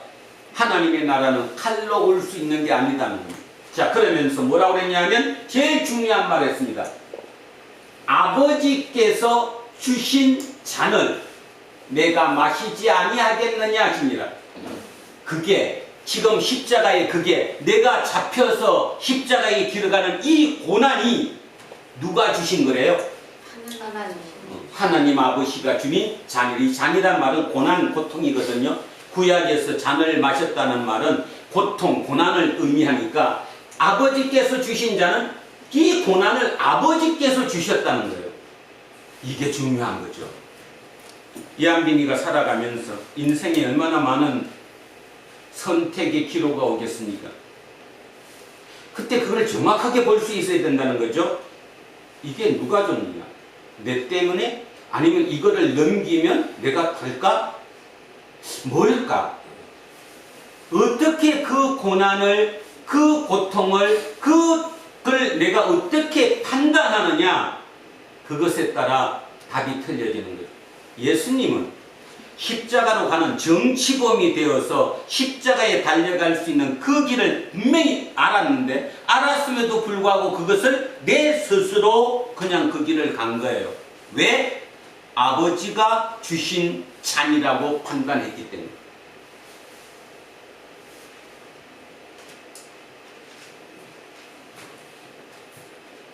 아까 시작할 때 우리가 놓친 것, 초대 공동체와 비교해서 우리가 놓친 게 경외라고 그랬습니다. 그죠? 두려움이라고 얘기했어요.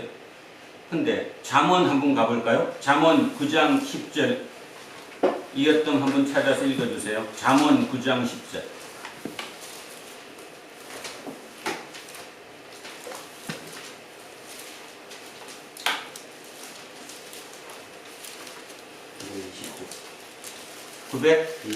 920쪽.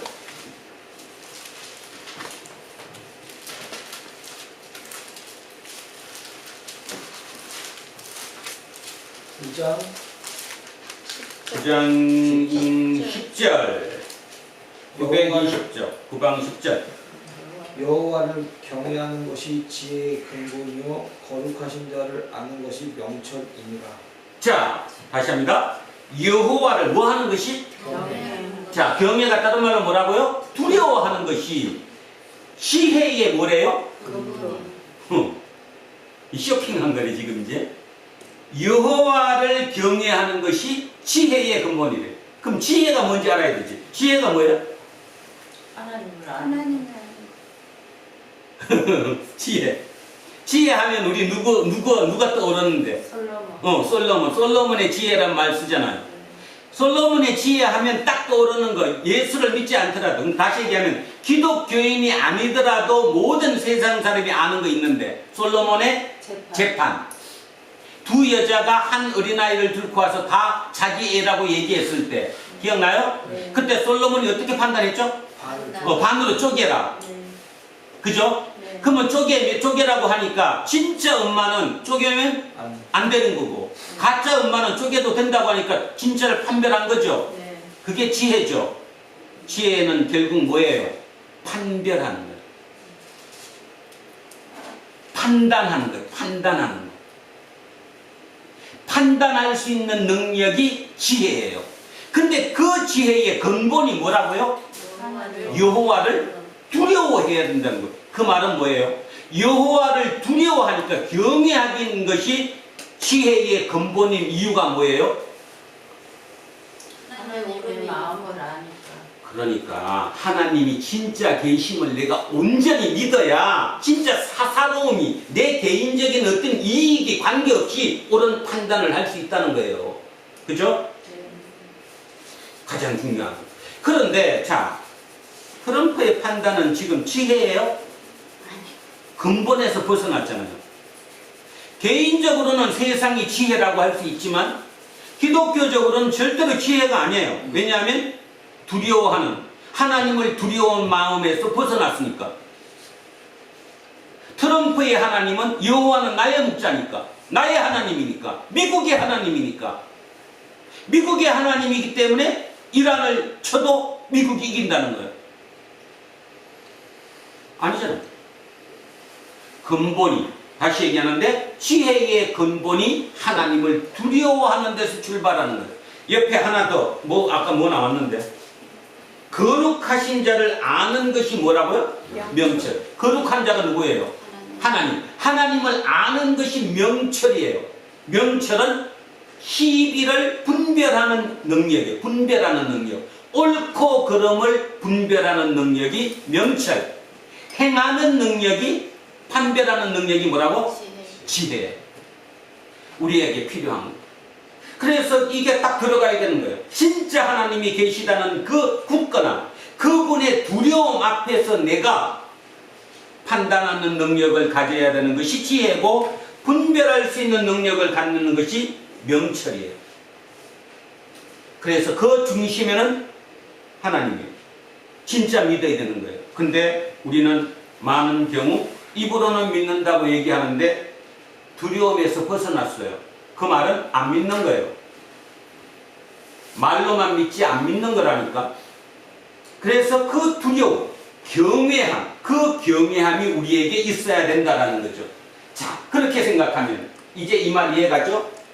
예수께서, 아버지께서 주신 잔이라고 판단했어요. 그거를 뭐가 있었기 때문에? 지혜가 있었기 때문에, 또 명철이 있기 때문에.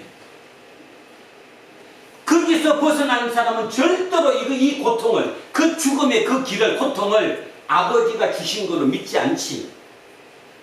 이 어떤 믿어 안 믿는데 뭐. 조금만 힘든 일 들어가면 이거 하나님이 이거 아니잖아. 이거 내 길 아닌데.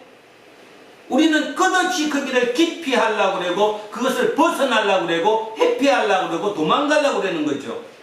그런데 가만히 생각해 보십시오. 진짜 하나님께서 이 땅에 당신이 원하시는 그 나라를 만드시기 위해서는 우리가 필요하다니까요. 우리 없으면 하나님 아무것도 아니에요. 여러분, 우리 없으면 하나님 아무것도 안 해요. 아무리 전지전능하고 혼자서 아무리 뭐 나가 잘났다, 내가 천지창조했다 뜯으시면 뭐 할 거냐고. 아무 그 일을 할 사람이 없는데. 그래서 절대적으로 하나님은 우리가 필요하다는 거예요. 그래서 우리 모두가 하나가 돼야 된다는 거예요. 그게 마지막 부탁이에요. 그러면서도 오늘도 그 이어가는 거 아니에요. 그 마지막 부탁을 하면서 그 십자가의 길이 베드로는 뭐라고 판단했어요? 가야 되는 길이라고 판단했어요? 가지 말아야 되는 길이라고 판단했어요? 가지 말아야 되니까 부당한 길이죠. 그러니까 자기 딴에는 누구를 지키려고? 예수님을 지키려고 단독 꺼내갖고 뒤돌은 거 아니에요. 근데 예수님은 뭐라고 얘기하는 거예요? 그 길이 내가 가야 하는 길이라는 거예요. 그게 지혜가 있기 때문에, 명철이 있기 때문에. 그래서 그 잔을 내가 받아야지 되는 것이라고 얘기하는 거죠. 그런데 잠깐, 우리가 아는 거, 결국 베드로도 나중에 깨달았어요? 안 깨달았어요? 깨달았어요. 그래서 베드로도 결국 나중에 잔을 받았어요? 안 받았어요? 받았죠. 그 길이 모두가 잔을 받는 길로 바뀐 거예요. 바로 그거죠. 그래서 자, 오늘 읽었던 베드로 전서 2장 19절, 우리 아까 읽었던 거 379쪽이네요. 다시 가겠습니다. 379쪽. 자, 아까 우리가 읽었던 게 379쪽 베드로전서 2장 19절부터 읽었죠? 자, 찾으셨습니까? 379쪽 베드로전서 2장 19절. 제가 기기부터 잠깐만 읽겠습니다. 다시. 부당하게 고난을 받아도 하나님을 생각함으로 슬픔을 참으면 이는 아름다우나. 옆에 보니까 1번이라고 나왔어요. 밑에 내려갔더니 은혜이거나 은혜다. 그러니까 부당한 거예요. 이 고난을 내가 당할 이유가 없는 거예요. 그런 그 부당한 고난이라도 누구를 생각함으로? 하나님을 생각함으로 내가 그거를 참아내면 이게 뭐라고? 하나님의 은혜라는 거예요. 하나님의 아름다움이라는 거예요. 그런데 죄가 있어서 매를 맞고 참으면, 그러니까 똑같이 참는데 지가 죄를 져가지고 그리고 매를 맞고 참으면 뭐라고요? 무슨 칭찬이 있으리요? 그러나 선을 행함으로 고난을 받고 참으면 이는 하나님 앞에 아름다우니라. 이를 위하여, 자, 여기가 제일 중요합니다. 제가 이것 때문에 신경 읽습니다. 이를 위하여 너희가 부르심을 받았대요. 자, 우리가 왜 받았대요? 부당한 일이라도 우리가 지혜와 명철로 그게 하나님이 주신 잔이라고 믿을 수 있다면, 그죠? 그곳에 하나님의 역사가 일어난다는 거예요. 그래서 그거를 위해서 우리가 부름을 받았대요. 그러면서 뭐라고 얘기하느냐? 그리스도도 너희를 위하여 고난을 받으사 너희에게 본을 끼쳐, 본보기가 되었다는 겁니다. 본을 끼쳐 그 자취를 따라오게 하려 하셨느니라. 답 나왔죠? 우리가 부른 목적이 하나님 나라를 건설하기 위해서예요. 근데 그 하나님 나라를 건설하기 위해서는 부당한 고난도 내가 받아들일 수 있는, 하나님의 잔이라고 믿을 수 있는, 그래서 예수 그리스도를 본받아서 그 길을 따라갈 수 있도록 하기 위한 그 답이라는 거예요. 근데 가만히 생각해 보시라고. 내 앞에 조금만 나한테 손톱에 요만큼이라도 뭐가 피해가 닥치면 바로 본능적으로 우리는 피하죠. 그럴 수밖에 없는 게 인간이니까. 근데 예수님은 그 얘기하는 거예요. 네 손가락에 가시에 찔려도 아파 죽겠지? 나는 근데 십자가에 창막 걸려서 안 죽어. 왜? 본을 보이기 위해서. 그 본 뒤에 진짜가 있는 거야. 그 진짜가 뭐예요? 예수님은 진짜가 뭐예요? 부활이에요. 우리 보고도 너도 거기에 부활이 있다는 거예요.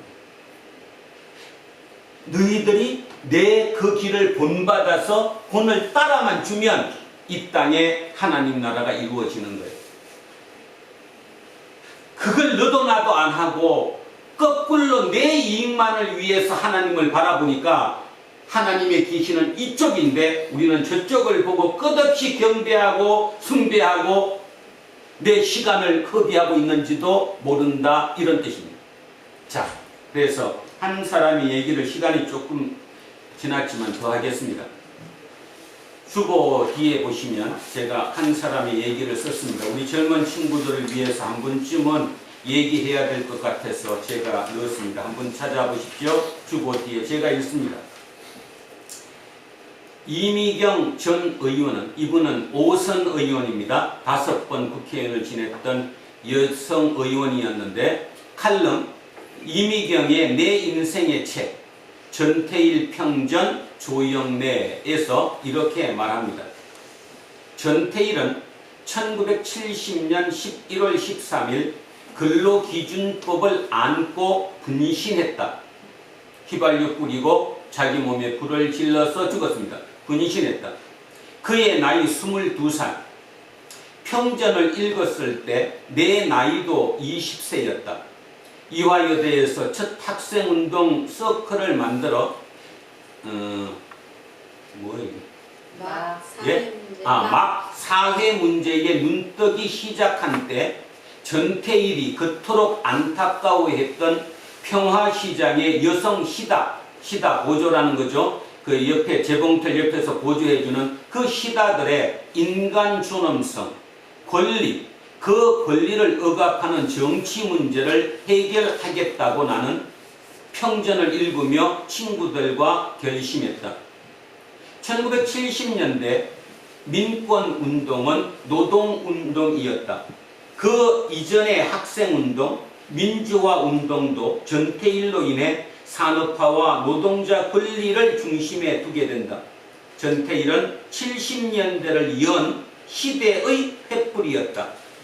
아무리 의로운 삶과 투쟁도 기록되지 않으면 잊혀지기 마련이다. 전태일 정신이 40년이 지나도 아직 가슴에 불을 지피는 것은 전태일 평전이 있기 때문이다. 고 신영복 선생은 전태일의 죽음만 보지 말고 그의 삶을 보기 바란다. 또 평전을 쓴 조영래 변호사도 함께 보아야 한다라고 말했다. 참으로 맞는 말이다. 조 변호사는 독재의 시퍼런 칼날을 피해 도피 생활을 하면서 자서전을 쓰듯이 혼신을 다해 3년에 걸쳐서 이 전태일 평전 이 책을 완성했다. 나는 조 변호사가 전태일 수기와 전태일의 어머니 또 그분의 친구들, 전태일의 친구들 이들의 증언을 토대로 평전을 쓰면서 그의 죽음보다 생전의 꿈과 삶에 더 초점을 두었다고 생각한다. 평전은 고결한 기도와 희생, 사랑, 결단을 드라마틱하게 보여주고 있다. 제가 중요한 얘기 좀 이를 쓴 거는 뭐냐 하면 바로 고난의 잔을 받는 것에 대한 얘기입니다. 전태일은 여기에서 보시다시피 22살 그 젊은 청년이 평화시장에 그 많은 공제 공장에 그 15, 16, 17 그 아가씨들이 인간 이하의 힘든 그 과정을 겪는 것을 보고 이게 뭐가 잘못됐다. 근데 자기 또한 학벌이 없다가 보니까 근로기준법을 정확하게 읽을 수 없었다는 거죠. 왜냐하면 근로기준법 자체가 한문으로 되어 있기 때문에. 그래서 한탄했다는 거예요. 대학생 친구 한 명만 있었다면 그 대학생 친구가 이거를 나한테 제대로 읽어 주었을 텐데, 어쨌든 전태일은 그 한문으로 된 근로기준법을 하나하나 찾아서 다 읽게 됐죠. 그랬더니 지금 그 공장에서 일하는 그 모습이 근로기준법하고는 완벽하게 틀렸다는 겁니다. 그러니까 뭐라고 얘기인가요? 근로기준법을 지켜달라. 법을 만들었으니까 이 법대로만 지켜달라. 그러면 우리도 인간적인 삶을 살 수 있다. 혼자 뛴 거예요. 여러분 생각해 보다시피 누군가 콧방귀 뀌었겠습니까? 아무도 안 뀌었지. 그래서 결국 마지막에 그는 자기 몸에다가 휘발유를 뿌리고 청계천 앞에서 군신했습니다. 한 사람의 죽음으로 끝났던 그 죽음이 그보다 1년 5개월 먼저 태어난 서울대학교 수석 입학, 법대 수석 입학이 아니라 서울대학교 전체 수석으로 입학한 조영래의 뇌기에 꽂혔습니다. 나랑 똑같은 친구인데, 내 또래인데, 어떤 또래는 저 앞에서 분신 자살을 하는데 천재라는 소리를 들으면서 서울대를 수석으로 입학한 나는 어떤 삶을 사는가. 그러다가 우연하게 신문에 기사를 하나 봤습니다. 그 기사에서 이화여대 여학생이 기사를 썼습니다. 전태일을 기억하자. 우리는 기억해야 된다. 그와 우리와 뭔 차이 있냐. 부모 조금 더 만나고 머리 좋아서 내가 여기 와 있을 뿐이지 그와 똑같은 우리가 그를 기억해내지 못한다면 문제가 있다. 그 기사를 조영래가 봤어요. 그리고 수소문을 해서 그 여학생을 찾아냈죠. 그가 바로 이옥경입니다. 결국 나중에 부부가 됐고요. 그 이옥경의 2살 어린 동생이 오늘 이 글을 쓴 이미경입니다. 제가 얘기하고자 하는 얘기는 뭐냐 하면 전태일은 죽지 않았습니다. 뭔 뜻이냐 하면 진짜 철저한 양이었습니다. 베드로처럼 칼 한 줄로도 가질 수 없었던, 그 칼도 힘을 쓸 수 없었던, 그래서 자기 몸을 희생했습니다. 그랬더니 그 똑똑한 천재 조영래가 그에 대해서 철저하게 자기 자서전을 쓰는 것처럼 썼습니다. 그리고 그게 한국인의 지식인들, 종교인들, 그 다음에 대학생들, 이들 사이에 암암리에 읽혀가기 시작했죠. 암암리에. 그러다가 1983년도 새롭게 박정희가 죽고 나라가 됐을 때 어느 젊은 노동자의 삶과 죽음, 즐겁고 전태일 평전이라는 이름을 써서 이제 정식으로 출판됐습니다. 거기에 저자가 이름이 처음 나온 거죠. 조영래라고. 근데 판매 금지됐습니다. 판매 금지. 그래서 조영래는 이 책 한 권으로 결국 전태일을 살려낸 거죠. 오늘 요한복음의 이 글을 통해서 공간복음보다 더한 예수 그리스도를 다시 살려냈듯이 결국 똑같이 조영래라는 그 천재는 자기 삶을 새로운 각도로 바라보고 그 전태일을 살려냈습니다. 우리는 지금의 근로기준법이 이 정도로 정착하게 된 가장 중요한 한 사람, 전태일을 기억해야 한다는 거죠. 그것이 고통의 잔입니다. 이 고난의 잔을 하나님이 주셨다고 믿는 순간 그 사람은 그 일을 하게 된다는 거죠. 그래서 우리는 수많은 그런 사람을 통해서 여기까지 온 거예요. 우리는 제 젊었을 때만 해도, 제 20대만 해도 우리는 조영래를 대단한 사람을 봤죠. 다음 대통령 될 사람, 대통령 깡. 그런데 그분도 암으로 너무 일찍 세상을 떠나고 말았습니다. 조영래. 근데 아이러니하게 묘가 그 마석공원에 전태일 묘 바로 밑에다가 못을 썼어요. 그래서 나중에 기억나시면 공원묘지 가시면 마석공원에 전태일 묘 바로 밑에 있는 묘가 조영래 묘다. 조영래와 전태일은 살아생전 한 번도 본 적은 없지만 실은 나이 차이가 한 살이 조영래가 더 많지만 한 사람의 천재가, 그 똑똑한 사람이 그 자기와 동년배와 비슷한 그 사람의 삶을 본보기 위해서 세상에 새로운 기준을 씌워줬다라는 그런 면에서 우리는 같이 생각할 수 있어야 된다는 겁니다. 이게 바로 기독교인입니다. 그리스도 공동체입니다. 예수가 마지막 죽으면서까지 우리에게 끝없이 부탁하고 자기 몸으로 보여준 그것이, 그 교육이 바로 이것이라는 사실을 우리는 잊어서는 되지 않습니다. 그렇다고 우리 모두가 오늘 나도 죽자, 그리고 밖에 가서 벌 뿌리고 다 분신할 수는 없지만 그 자세로, 그러니까 예수를 믿는다는 자세가 무엇인지 나가 아니라 아까 얘기했던 유럽이 자기 얼굴만 포커스만을 찍는 것이 아니라 진짜 예전에 우리처럼 옆에 배경을 같이 더불어서 함께 살 수 있는 그런 것을 생각해낼 수 있는, 그래서 제가 그거 보면서 마음속으로 그런 다짐했어요.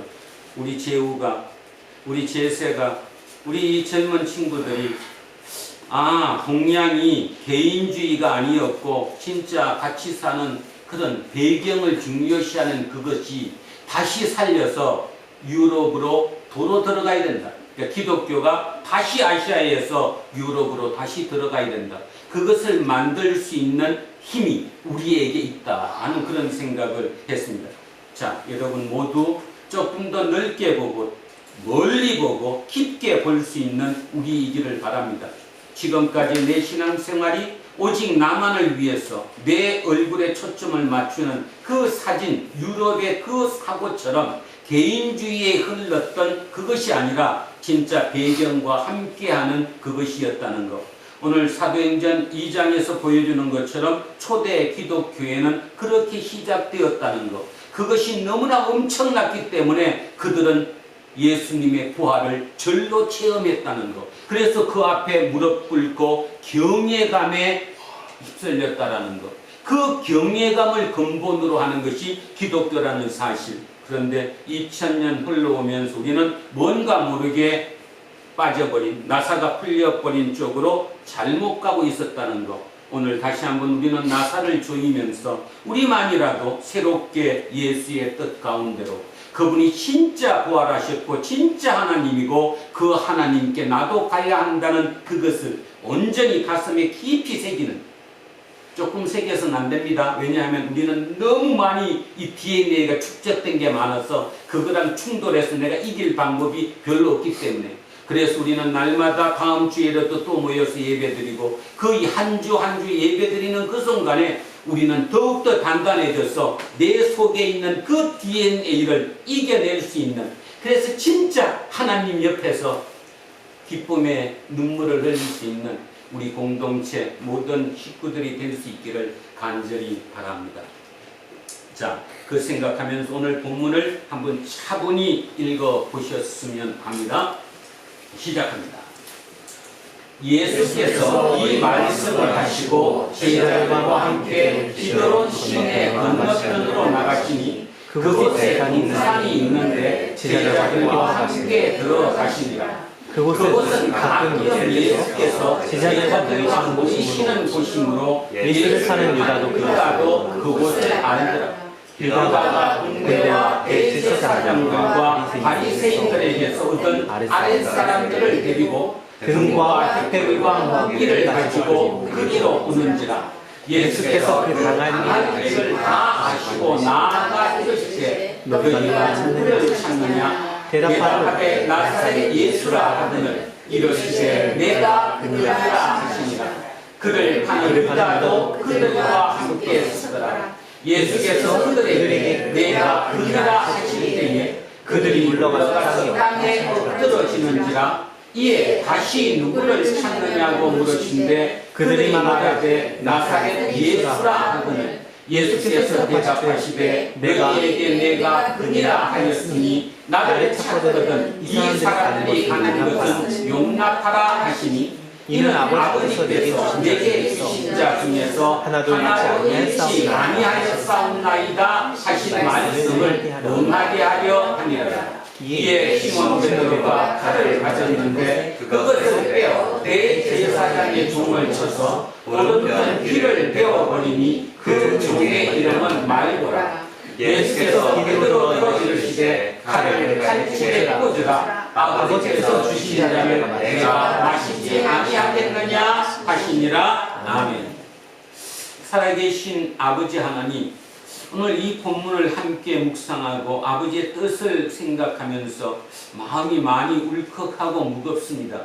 아버지의 원뜻은 그런 뜻이었는데 우리는 원뜻에서 너무나 벗어나 다른 각도로 지금 살아가고 있는지 모르겠습니다. 성령님의 역사하심이 우리 두란노 공동체에 강력하게 역사하셔서 우리에게 지혜를 주시고 명철을 주셔서 오직 우리 속에 하나님을 경외하는 경외감이 가장 밑바탕에 내 중심에 강하게 박힐 수 있게 해 주십시오. 그래야지만이 그 주님의 뜻, 그 고난의 잔을 우리가 받을 수 있습니다. 어느 것이 고난의 잔인지 우리는 정확하게 분별할 수조차 없지만 우리가 진정하게 내 속에 하나님을 경외하는 그 경외감이 내 중심축에 박혀 있으면 우리는 그것이 하나님이 주신 고난의 잔인지 아니면 내가 잘못 저질러서 살아온 내 삶의 결과인지를 우리는 알 수 있게 된다고 생각합니다. 하나님, 오늘이라도 이렇게 일러주시고 우리 속에 새겨주셔서 참으로 감사합니다. 진정으로 하나님의 그 뜻, 하나님의 그 곳에 우리는 닿기를 원합니다. 우리의 이 좁은 소견과 능력 미달의 이 상태로도 오직 하나님의 뜻에 닿기를 원한다는 이 강한 마음이 우리 마음 중심에 확실하오니 하나님께서 우리의 중심을 보시고 우리를 이끌어 주십시오. 그래서 초대교회 처음 시작했을 때 그들이 그 두려움, 하나님을 두려워하는 그 경외감에서 그 공동체가 시작되었듯이 2026년 이 두란노 공동체에서 새로운 그 공동체가 다시 출발하고 더 단단해질 수 있는 공동체로 진행될 수 있도록 성령님께서 강력하게 이끌어 주십시오. 감사드리며 거룩하신 우리 주 예수 그리스도의 이름으로 기도합니다. 아멘. 461장 찬송하겠습니다. 십자가를 질 수 있나 주가 물어보실 땐 죽기까지 따르오리. 성도 대답하였다.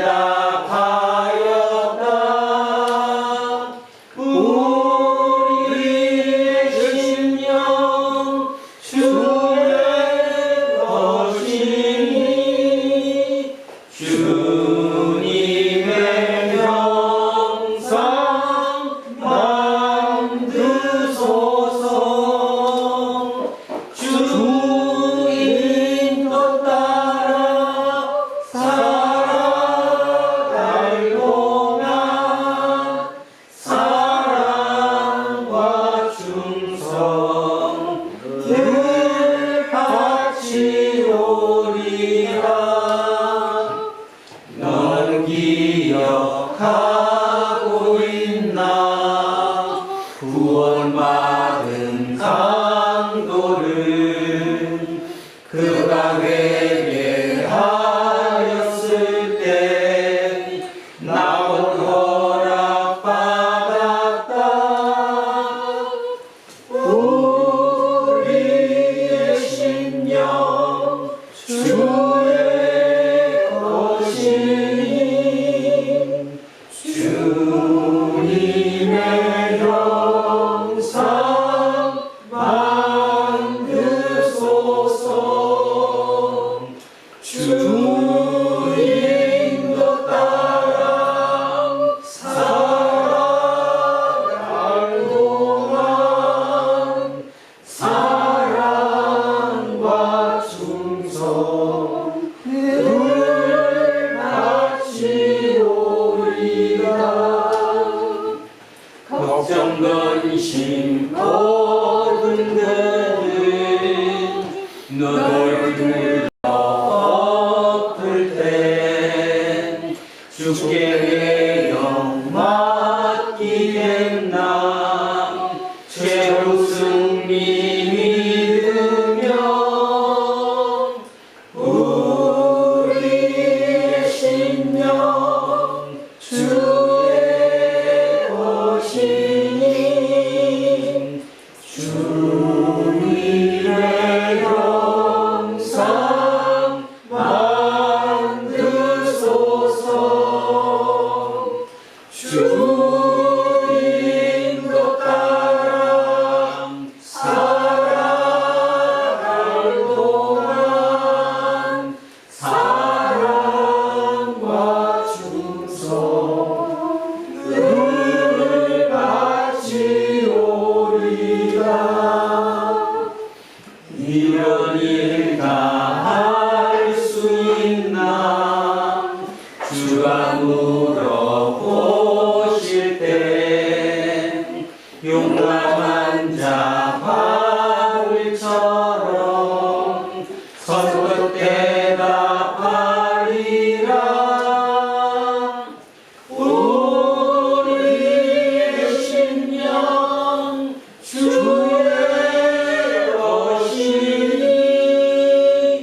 주님의 영성 만드소서.